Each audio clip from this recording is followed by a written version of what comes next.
पत्रिकेमध्ये सप्तम भावाचे अधिपती, लाभस्थानाचे अधिपती यांचा शनिदेवांशी संबंध आला.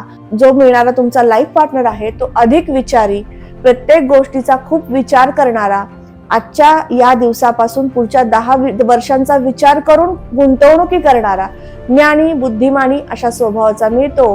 परंतु तितकाच काही अंशी तो शनी जर वीक असेल, अशुभ स्थितीमध्ये असेल, कमी डिग्रीवर असेल तर मात्र आळशी स्वभावाचा मिळू शकतो. राहू देवांशी संबंध या 2 ग्रहांचा आला तर मात्र तुमचा जोडीदार फक्त विचार करतो, कृती कमी करतो, फक्त सांगतो, कल्पना करतो आणि कल्पना शक्तीच्या जोरावरती विचारांचं वादळ आजूबाजूला निर्माण करतो अशा स्वभावाचा मिळतो. राहू देवांशी सप्तमेशाचा आणि लाभेशाचा जर संबंध आला तर आणखीन एक गोष्ट घडते, ती म्हणजे वादाचं स्वरूप निर्माण होणं, नात्यामध्ये कलह, वादंबार होणं या गोष्टी त्यावेळेस घडतात.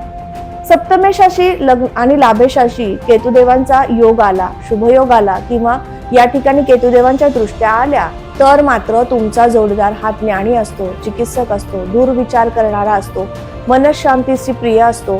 अर्थात यासोबत तुम्हाला अनेक ग्रहांचा योग पाहणं आवश्यक आहे, परंतु काही ग्रहांचे मार्मिक योग कसे असतात ते आपण आता समजून घेतलं.